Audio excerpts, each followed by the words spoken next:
Hello and welcome everyone, this is CA Mohammad Memon. I welcome you all on the platform of Giri tutorials. आप लोग मुझे पिछले 3 video से सुन रहे हैं।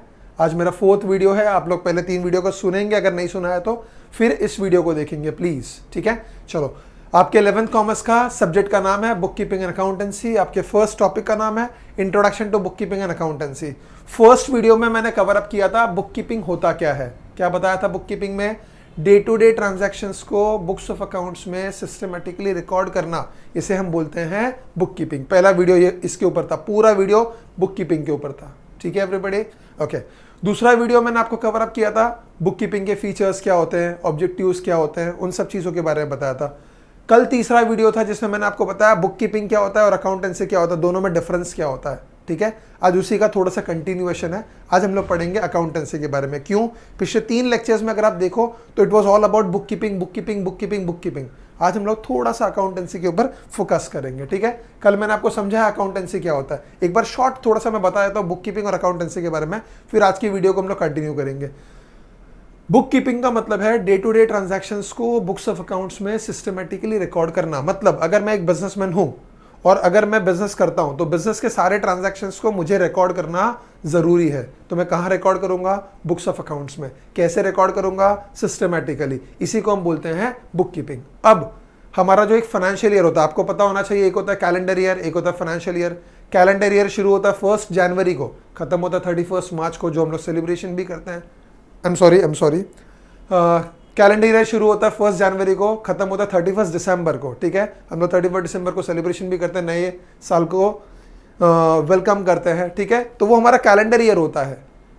अकाउंटेंसी के पॉइंट ऑफ व्यू से, बिजनेस के पॉइंट ऑफ व्यू से एक होता है फाइनेंशियल ईयर, जो शुरू होता है 1 अप्रैल को और खत्म होता है 31 मार्च को। अगर आपने पूरे साल रिकॉर्ड्स मेंटेन किया 1 अप्रैल से लेकर 31 मार्च तक, साल खत्म हो गया। अब एक बिजनेसमैन के तौर पे साल के एंड में आप 2 चीजों को जानना चाहते हो। पहला, मेरे बिजनेस में प्रॉफिट कितना हुआ या लॉस कितना हुआ। दूसरा, मेरे बिजनेस की फाइनेंशियल पोजीशन कैसी है, मतलब मेरे पास कितना एसेट्स है, मेरे पास कितना लायबिलिटीज है। ये 2 चीजों को जानने के लिए हम जो करते हैं उसे हम बोलते हैं अकाउंटेंसी, ठीक है। प्रॉफिट या लॉस पता लगाने के लिए हम बनाते हैं profit and loss account. Profit and loss पता लगाने के लिए हम बनाते हैं प्रॉफिट एंड लॉस अकाउंट। और फाइनेंशियल पोजीशन को पता लगाने के लिए हम बनाते हैं बैलेंस शीट। तो प्रॉफिट एंड लॉस अकाउंट बनाना और बैलेंस शीट बनाना, और इन्हें हम बोलते हैं फाइनेंशियल स्टेटमेंट्स, ठीक है। इन्हें हम बोलते हैं फाइनेंशियल स्टेटमेंट्स। किन 2 चीजों को फाइनेंशियल स्टेटमेंट्स बोलते हैं? प्रॉफिट एंड लॉस अकाउंट को और बैलेंस शीट को। इन 2 चीजों को हम फाइनेंशियल स्टेटमेंट्स बोलते हैं। और फाइनेंशियल स्टेटमेंट्स बनाने के बाद वो फाइनेंशियल स्टेटमेंट्स हम उन्हें देते हैं जो डिसीजन मेकर्स है। कौन है? Decision makers. क्यों? वो फाइनेंशियल स्टेटमेंट्स के बेसिस पे डिसीजंस लेते हैं। बस इसी को हम अकाउंटेंसी बोलते हैं। इसे कल बहुत डिटेल में कवर अप किया था मैंने, ठीक है। आज उसका थोड़ा सा कंटिन्यूएशन पार्ट देखेंगे हम, ओके। हमारा आज पूरा फोकस रहेगा अकाउंटेंसी के ऊपर। बहुत शॉर्ट वीडियो है, आज कंटेंट कम है, लेकिन आप लोग सुनेंगे अकाउंटेंसी के बारे में क्या बोलना चाहता हूं मैं आपको, ओके। कल ये पढ़ाया मैंने आपको। अकाउंटेंसी क्या है बेटा? It involves recording, classifying, summarising, analysing and interpreting the financial data.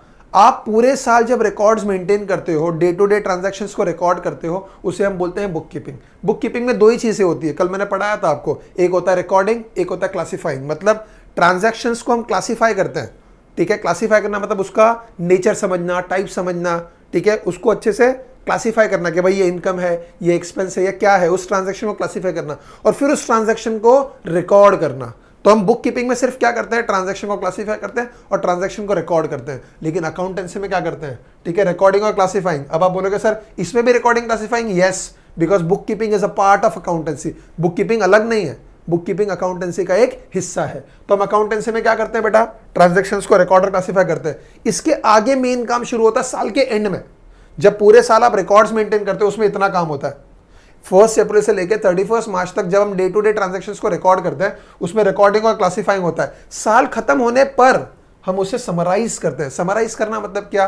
किसी बहुत सारी जानकारी को, ठीक है, शॉर्ट में कन्वर्ट करना या उसका समरी बनाना। जैसे आपको आता है ना समराइज द पैराग्राफ करके, आपको इंग्लिश में आता है मेरे ख्याल से। एक बड़ा पैराग्राफ दिया हुआ रहता है और आपको उसका शॉर्ट समरी बनाना होता है। तो समरी मतलब क्या?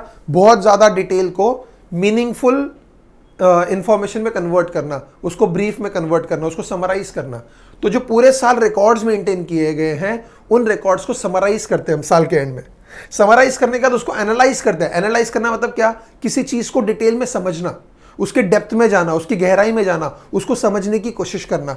और एनालाइज करने के बाद क्या करते हैं, इंटरप्रेट करना। इंटरप्रेट करना मतलब क्या बेटा, किसी चीज से कंक्लूजन निकालना, ठीक है, उस चीज से किसी डिसीजन पर पहुंचना, कुछ कंक्लूड करना, उससे कहीं पहुंचना। मतलब फॉर एग्जाम्पल, अगर मेरा बिजनेस अच्छा चल रहा है, मतलब मेरा प्रॉफिट अच्छा हुआ, तो मेरा कंक्लूजन क्या होगा कि भाई हम पिछले साल से अच्छा परफॉर्म कर रहे हैं, तो हम आने वाले साल और अच्छा परफॉर्म करेंगे। या हमें समझ में आया फॉर एग्जाम्पल कि पिछले साल हमने 1 करोड़ का सेल्स किया था, इस साल हमने 1.5 करोड़ का सेल्स किया, तो अंदाजा है कि अगले साल 2 करोड़ के ऊपर सेल्स होगा। तो हम इंटरप्रिटेशन करते हैं, आगे डिसीजन लेते हैं, हम किसी नतीजे पर पहुंचते हैं, कुछ कंक्लूजन पर आते हैं, उसे हम बोलते हैं इंटरप्रेट करना, ठीक है। तो अकाउंटेंसी में क्या होता है, रिकॉर्डिंग और क्लासिफाइंग। ये एक्चुअली रिकॉर्डिंग और क्लासिफाइंग बुक कीपिंग का हिस्सा है, लेकिन बुक कीपिंग अकाउंटेंसी का पार्ट है, इसलिए इसमें रिकॉर्डिंग क्लासिफाइंग भी लिखा गया है। तो अकाउंटेंसी में क्या होता है, रिकॉर्डिंग होता है, क्लासिफाइंग होता है, साल के एंड में जो हमने बुक कीपिंग में किया है हम उसे समराइज करते हैं, उसे एनालाइज करते हैं और फिर उसको इंटरप्रेट करते हैं, इसको हम बोलते हैं अकाउंटेंसी। ये मैं कल के वीडियो में भी पढ़ा चुका हूं बेटा, ठीक है। Then bookkeeping is a part of accountancy, बोल चुका बेटा मैं, बुक कीपिंग अकाउंटेंसी का एक हिस्सा है। क्यों, अकाउंटेंसी क्या है, साल के एंड में 2 चीजों का पता लगाना, प्रॉफिट कितना है, लॉस कितना है, और हमारे बिजनेस की फाइनेंशियल पोजीशन कैसी है। ये हम बुक कीपिंग के बगैर पता लगा सकते हैं नहीं है। क्यों, आप जब तक पूरे साल के रिकॉर्ड्स नहीं मेंटेन करोगे बेटा, तो साल के एंड में फाइनेंशियल स्टेटमेंट्स कैसे बनाओगे। तो बुक कीपिंग आपके अकाउंटेंसी का एक हिस्सा है। नेक्स्ट, ओके, ये सबसे इंपॉर्टेंट है। मतलब हम अकाउंटेंसी में करते क्या, ये तो आप बोलोगे सर ये समझ में नहीं आता, पकता है हमको समझने को, ठीक है। आपको मेन समझना क्या है, प्रिपरेशन ऑफ फाइनेंशियल स्टेटमेंट्स। अब फाइनेंशियल स्टेटमेंट्स किसको बोलते हैं, profit and loss account and balance sheet. आप बोलोगे सर ये क्या है, आप आगे जाके सीखने वाले हो। प्रॉफिट एंड लॉस अकाउंट एक ऐसा अकाउंट है जो आपको ये बताता है कि आपने पूरे साल में प्रॉफिट कितना किया या आपने पूरे साल में लॉस कितना किया। और बैलेंस शीट, आप बोलोगे सर बैलेंस शीट क्या है, बैलेंस शीट एक स्टेटमेंट है। बैलेंस शीट एक स्टेटमेंट है जो ये बताता है कि आपके पास एसेट्स कितना है और आपके पास लायबिलिटीज कितना है। तो हम साल के एंड में क्या करते हैं बेटा, फाइनेंशियल स्टेटमेंट्स बनाते हैं, ठीक है। और फाइनेंशियल स्टेटमेंट्स बनाना हमारे अकाउंटेंसी का सबसे मेन ऑब्जेक्टिव है। मतलब अगर आप मुझे पूछो सर अकाउंटेंसी करते क्यों है, तो मैं बोलूंगा फाइनेंशियल स्टेटमेंट्स बनाने के लिए, मतलब प्रॉफिट एंड लॉस अकाउंट बनाने के लिए और बैलेंस शीट बनाने के लिए। प्रॉफिट लॉस अकाउंट क्यों बनाते हैं, प्रॉफिट कितना है या लॉस कितना है पता लगाने के लिए। और बैलेंस शीट क्यों बनाते हैं, हमारे बिजनेस की फाइनेंशियल पोजीशन कैसी है, हमारे पास एसेट्स कितना है और हमारे पास लायबिलिटीज कितना है, ये पता लगाने के लिए। इन शॉर्ट, पूरे साल बिजनेस के रिकॉर्ड्स को मेंटेन करना बुक कीपिंग है और साल के एंड में फाइनेंशियल स्टेटमेंट्स बनाना अकाउंटेंसी है। आई होप आपके समझ में आ रहा है। देन अब हम बात करेंगे मेथड्स ऑफ अकाउंटिंग सिस्टम। अब आपको थोड़ा सा कंफ्यूजन हो रहा होगा, सर कहीं कहीं अकाउंटेंसी लिखा हुआ आता है, सर कहीं कहीं अकाउंटिंग लिखा हुआ आता है, ये दोनों में फर्क क्या है। अकाउंटिंग क्या है, अकाउंटेंसी के प्रोसेस को अकाउंटिंग बोलते हैं। आप जो ट्रांजैक्शंस को लिखते हो, फाइनेंशियल स्टेटमेंट्स बनाते हो, उस प्रोसेस को हम बोलते हैं अकाउंटिंग। अकाउंटेंसी क्या है, फाइनेंशियल स्टेटमेंट्स जब हमारे हाथ में आ जाता है, जब हम फाइनेंशियल स्टेटमेंट्स प्रिपेयर करते हैं और फाइनेंशियल स्टेटमेंट्स के बेसिस पर डिसीजन लेते हैं, ठीक है, ये अकाउंटेंसी है। लेकिन अकाउंटेंसी करने का जो प्रोसेस है, ठीक है, फाइनेंशियल स्टेटमेंट्स बनाते वक्त हम जो करते हैं या हम जो ट्रांजैक्शंस को रिकॉर्ड करते हैं उसके बेसिस पे फाइनेंशियल स्टेटमेंट्स बनाने का जो प्रोसेस करते हैं उसे हम अकाउंटिंग बोलते हैं। तो अकाउंटेंसी क्या है, फाइनेंशियल स्टेटमेंट्स बनाना और फाइनेंशियल स्टेटमेंट्स के बेसिस पे डिसीजंस लेना, ये अकाउंटेंसी है, ठीक है। और अकाउंटेंसी करने के लिए जो हम प्रोसीजर करते हैं, जो हमारा एक सिस्टम है, जो तरीका है, उस तरीके को हम बोलते हैं अकाउंटिंग, ठीक है। तो अकाउंटिंग के कुछ बेसिस है, कुछ मेथड्स है। मतलब अब आप बोलोगे सर ये क्या है, भाई अकाउंटिंग करते कैसे हैं, या अकाउंटिंग करते वक्त क्या तरीके फॉलो होते हैं। अकाउंटिंग के भी कई अलग अलग तरीके, जैसे होता है ना, फॉर एग्जाम्पल आप बोलोगे सर मुझे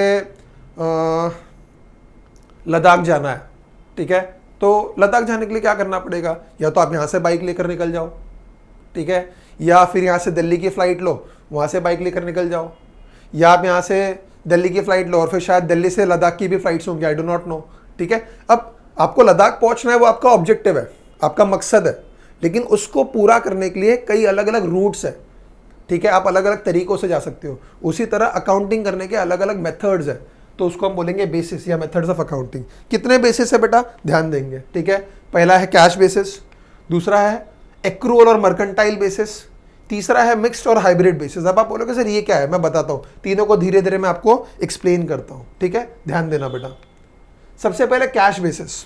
अब कैश बेसिस क्या है, ठीक है, an income is recorded only when it is received in cash.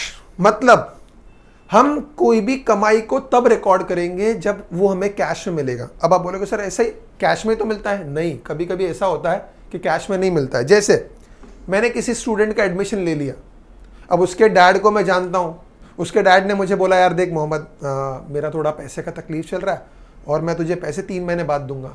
तो मैंने बोला ठीक है।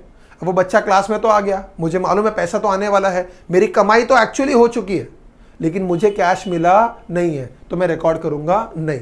कैश बेसिस का मतलब है हम हमारे बुक्स ऑफ अकाउंट्स में किसी भी इनकम को तब रिकॉर्ड करेंगे जब हम उस इनकम को कैश में रियलाइज करेंगे, जब वो कैश हमारे पास आएगा। जब तक कैश आता नहीं, income will not be recorded. Income क्या, कमाई। इनकम क्या, कमाई। तो हम कमाई को तब रिकॉर्ड करेंगे जब हमें कैश रियलाइज होगा, जब हमें पैसा मिलेगा। जब तक पैसा नहीं मिलेगा, इनकम रिकॉर्ड नहीं। हमें मालूम है कमाई हो चुकी है, पक्का श्योर शॉट पैसा आने वाला है, लेकिन आया क्या, नहीं। जब तक पैसा आएगा नहीं, जब तक कैश में रियलाइज होगा नहीं, income will not be recorded. Next, N expense is recorded only when it is paid in cash. Expense क्या, खर्चा। एक्सपेंस क्या, खर्चा। हम हमारे खर्चे को तब रिकॉर्ड करेंगे जब हम एक्चुअली कैश में पे करेंगे, मतलब हमारे पास से पैसा जाएगा। फॉर एग्जाम्पल, मेरा एडवर्टीजमेंट, मैंने सोचा चलो मेरे क्लासेस का एडवर्टीजमेंट करते हैं, और एडवर्टीजमेंट करने के लिए मैंने किसी को बुलाया। लकीली वो मेरा स्टूडेंट ही निकला, तो मैंने उससे सब बातचीत किया। उसने बोला सर 2 लाख रुपए लूंगा, पूरे साल का एडवर्टीजमेंट करूंगा। मैंने बोला ठीक है, तो शुरू कर दे कल से। उसने एडवर्टीजमेंट शुरू कर दिया, 6 महीने तक पैसे ही नहीं मांगे। अब मेरा स्टूडेंट है, उसने बोला सर से लास्ट में ले लूंगा, और मैंने भी सोचा दे दूंगा, कोई बात नहीं। मैंने पूछा नहीं, उसने मांगा नहीं, मैंने पैसा दिया नहीं। मुझे पता है 2 लाख रुपए देने हैं, एक्चुअल में मेरा खर्चा है, एडवर्टीजमेंट किया है हमने, या चल रहा है एडवर्टीजमेंट, हमें पैसे देने ही पड़ेंगे, ये हमारा खर्चा है। लेकिन क्या हमारे पास से कैश गया, क्या हमने पैसा दिया, नहीं, तो हम उसे रिकॉर्ड नहीं करेंगे। तो ये 2 बातों में आपका कैश बेसिस एकदम क्लियर हो गया। क्या, पहली बात क्या बताई मैंने आपको, an income will be recorded only when it is received in cash, and N expense will be recorded only when it is paid in cash. कमाई तभी रिकॉर्ड करेंगे जब कैश में मिलेगा, मतलब पैसा मिलेगा, और खर्चा तभी रिकॉर्ड करेंगे जब पैसा हमारे पास से जाएगा। जब तक पैसा आता नहीं या जब तक पैसा जाता नहीं, it will not be recorded in the books of accounts, ठीक है, उसे हम बोलते हैं कैश बेसिस। और ये मेथड नॉर्मली कौन फॉलो करता है, ठीक है, बिजनेसमैन लोग नहीं फॉलो करते हैं। ये मेथड नॉर्मली फॉलो करते हैं प्रोफेशनल्स। प्रोफेशनल्स कौन होते हैं, ऐसे लोग जो सर्विसेज देते हैं, और कोई भी सर्विस नहीं, एक्सपर्ट सर्विसेज, मतलब ऐसी सर्विसेज जो एक्सपर्ट्स देते हैं। जैसे कोई भी चार्टर्ड अकाउंटेंट नहीं हो सकता, ठीक है, कोई भी डॉक्टर नहीं हो सकता, कोई भी लॉयर नहीं हो सकता। ये लोग वो होते हैं जो लोग क्वालिफिकेशंस अपना पूरा करते हैं, पढ़ाई पूरी करते हैं, डिग्री लेते हैं, और कई साल का वो लोग बेचारे इंटर्नशिप करते हैं, किसी के अंडर में जॉब करते हैं, ठीक है, पूरा अंडरस्टैंडिंग लेते हैं, फिर जाकर अपना काम शुरू करते हैं, ठीक है। तो प्रोफेशनल्स वो होते हैं जो सर्विसेज देते हैं और एक्सपर्ट सर्विसेज देते हैं, like doctors, lawyers, chartered accountants. तो प्रोफेशनल्स नॉर्मली ये मेथड फॉलो करते हैं, ठीक है। कोई किराना दुकान वाला है या कोई कैफेटेरिया वाला है, ये सब लोग ये मेथड फॉलो नहीं करेंगे। बिजनेसमैन लोग जो गुड्स बेचते हैं, वो लोग ये मेथड फॉलो नहीं करते हैं। जो सर्विसेज देते हैं, जो प्रोफेशनल्स हैं, वो लोग ये मेथड फॉलो कर सकते हैं, करते हैं ऐसा ज़रूरी नहीं है, ठीक है, कर सकते हैं। और ज़्यादातर प्रोफेशनल्स ही ये मेथड फॉलो करते हैं। तो आपके समझ में आया मैं क्या पढ़ा रहा हूँ। मैं फिर से पिछली स्लाइड पे जाऊँगा और आपको कुछ समझाना चाहता हूँ मैं, ठीक है। हम पढ़ रहे हैं methods of accounting system, accounting करने के, ठीक है, अकाउंट्स मेंटेन करने के या अकाउंटेंसी करने का, ठीक है। 3 तरीका है। पहला है कैश बेसिस, दूसरा है एक्रूअल और मर्केंटाइल बेसिस, तीसरा है मिक्स्ड और हाइब्रिड बेसिस। कैश बेसिस क्या समझ में आया आपके, कमाई तब रिकॉर्ड होगी जब पैसा आएगा, खर्चा तब रिकॉर्ड होगा जब पैसा जाएगा। जब तक पैसा आता नहीं या जब तक पैसा जाता नहीं, the transactions will not be recorded. तो transaction will be recorded only when it is received in cash और when we make payment in cash. जब तक पैसा आएगा नहीं या जाएगा नहीं, एंट्री उसकी करेंगे नहीं। इसे हम बोलते हैं कैश बेसिस। आई होप आपके समझ में आ रहा है बेटा। अब हम पढ़ेंगे दूसरा मेथड, ठीक है। दूसरा मेथड है एक्रूअल और मर्केंटाइल बेसिस। अब ये क्या है, ठीक है, ध्यान देना। An income is recorded when it is earned और एक्रूड वेदर रिसीव्ड और नॉट।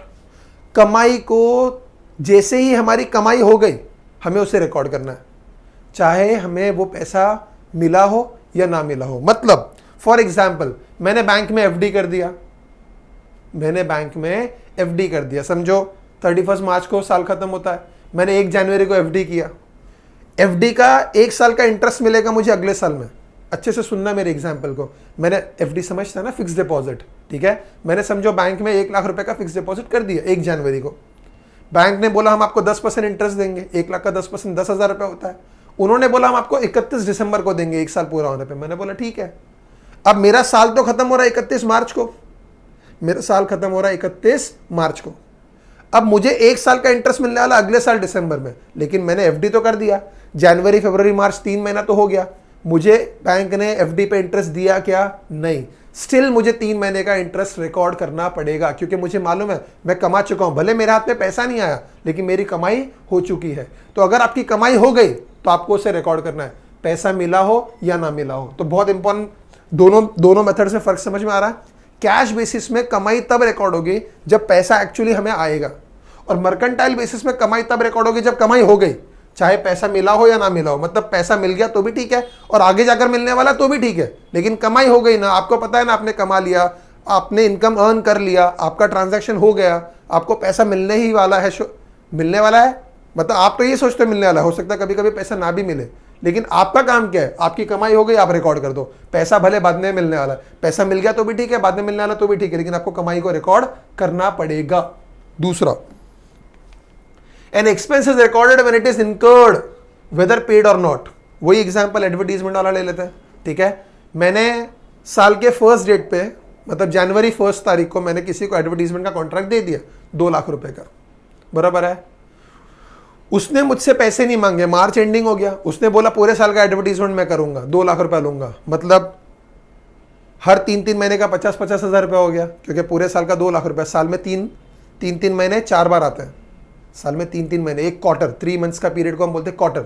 ऐसे 4 क्वार्टर्स आते हैं, जैन, फेब, मार्च, अप्रैल, मई, जून, जुलाई, अगस्त, सितंबर, अक्टूबर, नवंबर, दिसंबर। पूरे साल का 4 क्वार्टर्स का वो बंदा मुझसे एडवर्टीजमेंट का पैसा ले रहा है 2 लाख रुपया। अगर 2 लाख को मैं 4 हिस्सों में बांटूं तो पहले क्वार्टर का 50,000, दूसरे क्वार्टर का 50,000, तीसरे क्वार्टर का 50,000, चौथे क्वार्टर का 50,000। अब जैन, फेब, मार्च खत्म हो गया, उस बंदे ने मुझसे पैसे नहीं लिए, फिर भी मुझे एडवर्टीजमेंट का 50,000 रुपये रिकॉर्ड करना पड़ेगा खर्चे के तौर पे। मतलब खर्चा हो गया, भले मैंने उसका पेमेंट नहीं किया है। तो N expense will be recorded when it is incurred, मतलब जब हम खर्चा करते हैं। अब खर्चा करने का तो ये नहीं कि जेब से पैसा गया, ठीक है, खर्चा हो गया। अब खर्चा हो गया मतलब क्या? मैंने खर्चा कर दिया भाई, मैंने किसी को कॉन्ट्रैक्ट दे दिया, मुझे उसको पैसा देना बाकी है, तो भी खर्चा तो हो गया। तो जब एक्सपेंस इनकर करेंगे, हमने पे किया है नहीं किया है वो अलग बात है, वो बाद में रिकॉर्ड होगा पेमेंट का, ठीक है। पे कर दिया है तो अच्छी बात है, नहीं किया आगे जाके पे करने वाले तो भी चलेगा, लेकिन रिकॉर्ड तो करना पड़ेगा। क्यों? क्योंकि हमें मालूम है हमने खर्चा कर दिया है। तो दोनों मेथड से मेन फर्क क्या है? पहले मेथड में क्या बताया मैंने आपको? कमाई तब रिकॉर्ड होगी जब पैसा आएगा, खर्चा तब रिकॉर्ड होगा जब पैसा जाएगा। इस मेथड में क्या सिखाया? कमाई हो गई रिकॉर्ड कर दो, पैसा मिला या नहीं मिला वो बात की बात है। खर्चा हो गया रिकॉर्ड कर दो, पैसा गया है नहीं गया वो बात की बात है। समझ में आ रहा है आपको? Okay, next. This is the most followed method of accounting by the businessman. Most of 99% लोग यही मेथड फॉलो करते हैं, सबसे ज्यादा मेथड यही फॉलो होता है। इसे हम बोलते हैं एक्रूअल और मर्केंटाइल बेसिस। समझ में आया बेटा? तीसरा मेथड पढ़ते हैं हम लोग, ध्यान देना। मिक्स्ड और हाइब्रिड मेथड। देखो नाम से मालूम पड़ता है, मिक्स्ड, हाइब्रिड, दो चीजों के कॉम्बिनेशन को हम हाइब्रिड बोलते हैं या उसको मिक्स्ड बोलते हैं। तो पहले दोनों मेथड्स का ये मिक्सचर है, ठीक है, इसको मिक्स्ड बेसिस बोलेंगे। इसमें क्या करता है? It is a combination of cash basis and accrual basis of accounting. ये पहले दो मेथड्स का कॉम्बिनेशन है, दोनों मेथड्स को मिक्स करके ये मेथड बनाया गया है, ठीक है। इसमें क्या होता है? An income is recorded on cash basis and N expense is recorded on accrual basis. बहुत इंटरेस्टिंग है, ठीक है। कैश बेसिस क्या? पैसा आएगा या जाएगा तभी रिकॉर्ड होगा। और एक्रूअल बेसिस क्या? पैसे का आना जाना इंपॉर्टेंट नहीं है, कमाई हो गई रिकॉर्ड कर दो, खर्चा हो गया रिकॉर्ड कर दो। अब यहां पे कमाई खर्चों को दो अलग अलग बेसिस पे रिकॉर्ड करेंगे। मतलब कमाई तब रिकॉर्ड होगी जब पैसा एक्चुअली आएगा, और खर्चा तब रिकॉर्ड होगा, खर्चा जैसे ही हो गया रिकॉर्ड करना है। मतलब पैसा आया, पैसा गया या नहीं गया वो इंपॉर्टेंट नहीं है, ठीक है। तो कमाई को कौन से बेसिस पे रिकॉर्ड करेंगे? कैश बेसिस पे। मतलब कमाई तब रिकॉर्ड होगी, and income will be recorded only when it is received in cash. कमाई को तब रिकॉर्ड करेंगे जब पैसा एक्चुअली आएगा, और खर्चा होते ही रिकॉर्ड कर दो। पैसा भले पैसा तुरंत गया तो भी ठीक है, पैसा बाद में गया तो भी ठीक है। मतलब an expense will be recorded when it is incurred whether paid or not, मतलब पैसा दिया नहीं दिया वो इंपॉर्टेंट नहीं है, खर्चा हो गया रिकॉर्ड कर दो। लेकिन कमाई में क्या करेंगे, पैसा आएगा तो ही रिकॉर्ड करेंगे। तो हमने पहले मेथड में क्या सीखा, कमाई कब रिकॉर्ड करेंगे, जब पैसा आएगा। खर्चा कब रिकॉर्ड करेंगे, जब पैसा जाएगा। दूसरे मेथड में क्या सीखा, कमाई तब रिकॉर्ड करेंगे जब कमाई हो गई, चाहे पैसा आया हो या ना आया हो। खर्चा तब रिकॉर्ड करेंगे जब एक्चुअली हो गया, पैसा गया हो या ना गया हो। तीसरे मेथड में हमने कमाई और खर्चों को दो अलग अलग मेथड्स पे रिकॉर्ड करना शुरू किया। मतलब कमाई को कैश बेसिस पे रिकॉर्ड करेंगे, खर्चे को एक्रूअल बेसिस पे रिकॉर्ड करेंगे। लेकिन एक अच्छी बात बताता हूँ, ये मेथड इंडिया में प्रोहिबिटेड है। प्रोहिबिटेड है मतलब क्या है, उसे मनाही है, उस पर रोक लगाई गई, उस पर पाबंदी है। हमारे देश में जो कायदे कानून है, जो लॉज है, ठीक है, Indian laws prohibit use of hybrid method in accounting. हमारे देश में ये मेथड अलाउड नहीं है। आप बोलोगे सर दूसरे देशों में अलाउड है, यस अलाउड है, ठीक है। शायद मैंने अपने इंट्रोडक्शन में कभी ये बताया नहीं, मैं एक प्रैक्टिसिंग चार्टर्ड अकाउंटेंट भी हूँ, और हम लोग न्यूजीलैंड में एक सीए फर्म है, ठीक है, वो लोग उनका काम हमें आउटसोर्स करते हैं। तो हम न्यूजीलैंड के क्लाइंट्स की अकाउंटिंग, टैक्सेशन वगैरह करते हैं, तो हम लोग वहाँ के सॉफ्टवेयर यूज़ करते हैं, उसमें हाइब्रिड मेथड अलाउड है। समझ में आ रहा है बेटा। तो दुनिया के कई ऐसे देश हैं जहाँ पे हाइब्रिड मेथड ऑफ अकाउंटिंग को फॉलो किया जाता है, ठीक है। हमारे देश में इस पे पाबंदी है, इस पे रोक है, इसको प्रोहिबिशन लगाया हुआ है। तो आई होप आपको समझ में आया होगा। ओके, नेक्स्ट अब हम पढ़ेंगे qualitative characteristics of accounting information. मतलब, ठीक है, हम जब रिकॉर्ड्स मेंटेन करते हैं, हम जब फाइनेंशियल स्टेटमेंट्स बनाते हैं, प्रॉफिट एंड लॉस अकाउंट बनाते हैं, बैलेंस शीट बनाते हैं, ये पूरा जो बुक कीपिंग और अकाउंटेंसी है, ये बुक कीपिंग और अकाउंटेंसी करते वक्त जो हम इंफॉर्मेशन बनाते हैं, मतलब आज आप किसी भी बिजनेसमैन को पूछोगे कि भाई तेरा प्रॉफिट कितना है, तो वो आपके सामने प्रॉफिट एंड लॉस रख देगा, ऐसे तो नहीं बताएगा। लेकिन एक एग्जांपल दे रहा हूं मैं आपको। फॉर एग्जांपल, मैं बैंक में लोन लेने के लिए गया, बैंक ने मुझे बोला ठीक है आप अपने पिछले 3 साल के फाइनेंशियल स्टेटमेंट्स लेकर आओ, तो मैं profit and loss balance sheet उनके सामने लेकर चला जाऊंगा और उनको पेपर्स बता दूंगा, देखो ये मेरा प्रॉफिट एंड लॉस है, ये मेरी बैलेंस शीट है, ठीक है। तो मैंने जो रिकॉर्ड्स उनके सामने रखा, वो रिकॉर्ड्स मैंने बनाया, ठीक है। उन रिकॉर्ड्स को बनाते वक्त हमें कुछ बातों का ख्याल रखना है। मतलब जब आप अकाउंटिंग इन्फॉर्मेशन आपके पास होती है, जब आप अकाउंटिंग इन्फॉर्मेशन तैयार करते हो, जब आप बुक कीपिंग और अकाउंटेंसी करते हो, आपको कुछ चीजों का ख्याल रखना है। आपका अकाउंटिंग इन्फॉर्मेशन तब अच्छा है जब उसमें ये कुछ कैरेक्टरिस्टिक्स होंगे। क्या कैरेक्टरिस्टिक्स होंगे?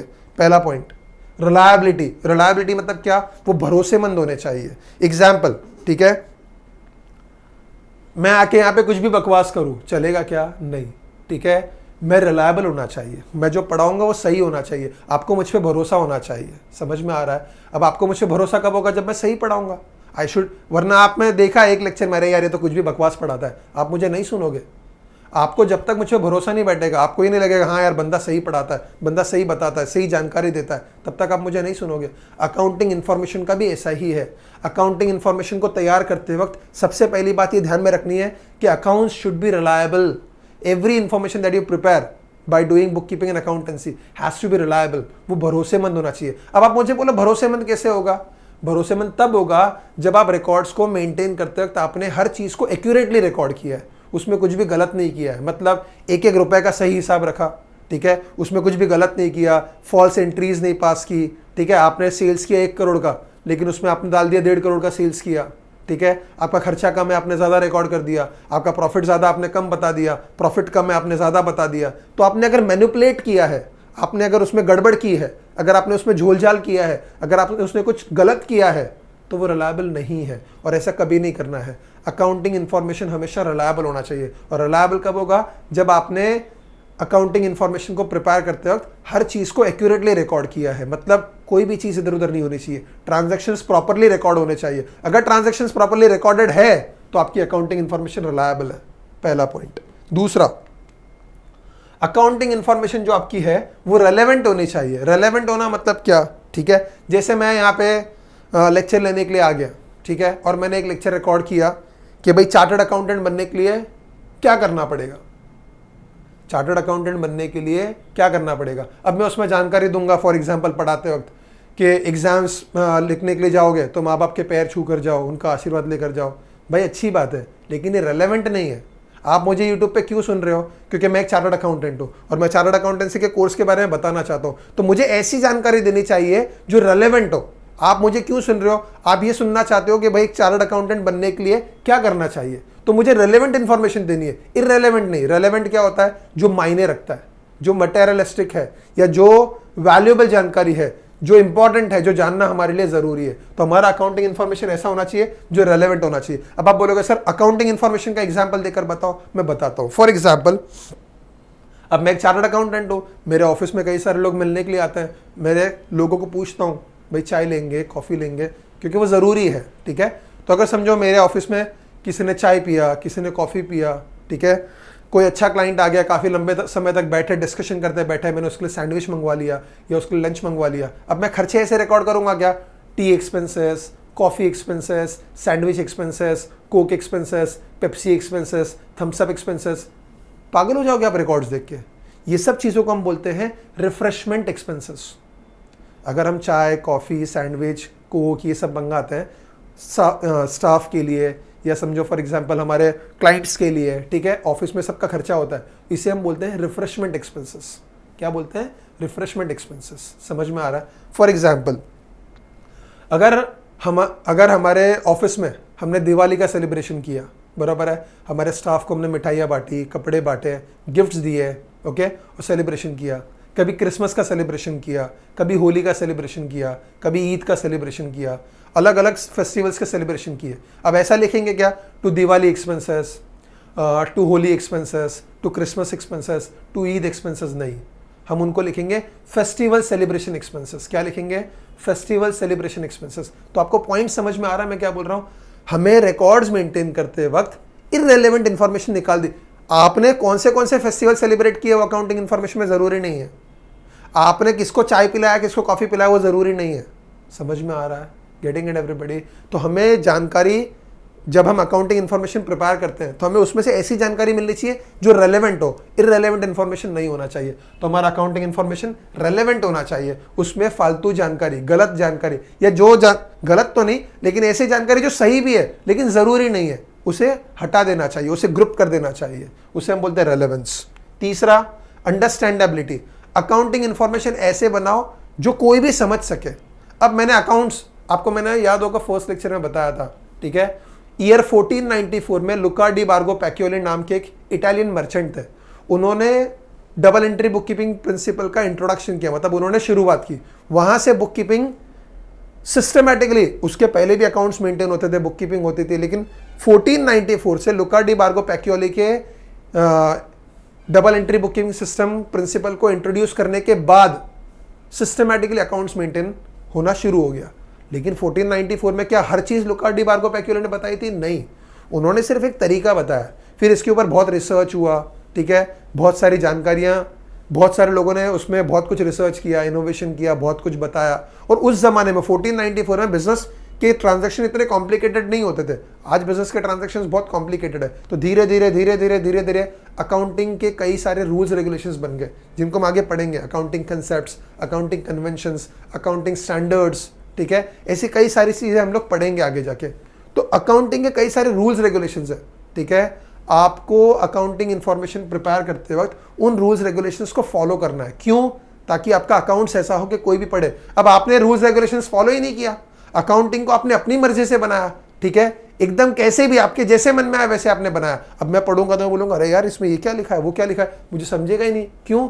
आपने स्टैंडर्ड तरीके से नहीं बनाया अकाउंट्स। तो अकाउंटिंग इंफॉर्मेशन तैयार करते वक्त या बुक कीपिंग एंड अकाउंटेंसी करते वक्त आपको अकाउंटिंग के कुछ कंसेप्ट्स है, कन्वेंशंस है, इन शॉर्ट रूल्स रेगुलेशंस है, उनको फॉलो करके बनाना चाहिए, ताकि जो भी आपकी अकाउंटिंग इंफॉर्मेशन को देखे उसके समझ में आना चाहिए कि भाई लिखा क्या है। एंड लास्ट पॉइंट, कंपैरेबिलिटी, ठीक है। अब अकाउंटिंग इंफॉर्मेशन कैसी होनी चाहिए? कंपैरेबिलिटी होनी चाहिए, उसमें कंपैरेबिलिटी होनी चाहिए। मतलब क्या है? आप अकाउंटिंग इंफॉर्मेशन को इस साल को पिछले साल से कंपेयर कर सको, अपने बिजनेस को, अपने बिजनेस के अकाउंट्स से दूसरे बिजनेस के अकाउंट्स को भी कंपेयर कर सको, ठीक है। कंपैरेबिलिटी होनी चाहिए। अब ये कब होगा? जब आप स्टैंडर्ड तरीके से जाओगे। अब आपने क्या किया? इस साल कैश बेसिस मेंटेन किया, अगले साल एक्रूअल बेसिस मेंटेन किया, तीसरे साल हाइब्रिड बेसिस मेंटेन किया, कैसे चलेगा? आपको एक स्टैंडर्ड तरीके से अकाउंट्स को बनाना है, एक सही तरीके से अकाउंट्स को बनाना है, ताकि आप इस साल के रिकॉर्ड्स को पिछले कुछ सालों के रिकॉर्ड से कंपेयर कर सको और अपने बिजनेस के अकाउंट्स को अपने ही फील्ड में और कोई बिजनेस है उसके अकाउंट्स को कंपेयर कर सको। तो कंपैरिजन पॉसिबल होना चाहिए, तब आपकी अकाउंटिंग इन्फॉर्मेशन सही है। तो आप अकाउंटिंग इन्फॉर्मेशन में ये 4 कैरेक्टरिस्टिक्स होने जरूरी है। मतलब जब भी आप बुक कीपिंग एंड अकाउंटेंसी करोगे तो आपको इन 4 बातों का ख्याल रखना है। क्या? आपका अकाउंटिंग इन्फॉर्मेशन रिलायबल होना चाहिए। वो कब होगा? जब आप सही तरीके से सब कुछ रिकॉर्ड करोगे। रेलेवेंस होना चाहिए, उसमें जो रेलेवेंट नहीं है उसे रिकॉर्ड नहीं करना चाहिए या उसे ग्रुपिंग कर देना चाहिए। ठीक है। अंडरस्टैंडेबिलिटी, अकाउंट्स इस तरह से बनाओ कि कोई भी रीड करे उसको समझ में आना चाहिए, और अकाउंट्स इस तरह से बनाओ कि वो कंपैरेबल हो। ठीक है। इस साल का रिकॉर्ड्स पिछले साल से भी कंपैरेबल होना चाहिए और हमारे रिकॉर्ड्स दूसरे बिजनेस से भी कंपैरेबल होने चाहिए। समझ में आया बेटा? आई होप आपको मेरे लेक्चर्स समझ में आ रहे हैं। ठीक है। नेक्स्ट लेक्चर बहुत इंपॉर्टेंट है जिसके बारे में बता दूं आपको। आप आगे जाकर बुक कीपिंग एंड अकाउंटेंसी को प्रैक्टिकली, ये तो अभी हम लोग सिर्फ थियरी पढ़ रहे हैं, आगे जाके प्रैक्टिकली बुक कीपिंग और अकाउंटेंसी करने वाले हो तो उसमें कई सारे ऐसे टर्म्स हैं जो यूज होने वाले हैं। ठीक है। वो टर्म्स को हम पढ़ेंगे और वो टर्म्स बहुत मैटर करते हैं। जैसे फॉर एग्जांपल हम पढ़ने वाले गुड्स क्या होता है। अब आप बोलोगे सर गुड्स क्या होता है? वो तो सीखना है हमें। एक बिजनेसमैन जिस चीज़ का बिजनेस करता है उसे हम गुड्स बोलते हैं। मतलब अगर मैं पेन्स का बिजनेस करता हूँ तो पेन्स मेरे लिए गुड्स है। अगर मैं चश्मे का बिजनेस करता हूँ, मेरा शोरूम है, ऑप्टिकल शोरूम है, तो मेरा लिए चश्मा क्या है? गुड्स है। अगर मेरा कपड़े का व्यापार है तो कपड़ा मेरे लिए क्या है? गुड्स है। ऐसे कई सारे टर्म्स है जो बुक कीपिंग और अकाउंटेंसी में आगे आपको काम आएंगे। उस पर मेरा नेक्स्ट लेक्चर है। तो मेरा नेक्स्ट लेक्चर मोस्ट प्रोबेबली कल या परसों आ जाएगा। आप नेक्स्ट लेक्चर को सुने और वो लेक्चर बहुत इंपॉर्टेंट है, उसमें हम लोग टर्म्स को एक्सप्लेन करने वाले हैं। ठीक है। तब तक आप लोग हमारे लेक्चर्स को सुनते रहे। अगर हमारे चैनल को अब तक सब्सक्राइब नहीं किया है तो प्लीज़ चैनल को सब्सक्राइब करें ताकि आपको लेटेस्ट अपडेट्स मिलते रहे वीडियोस के बारे में। Thank you everybody, bye bye everyone.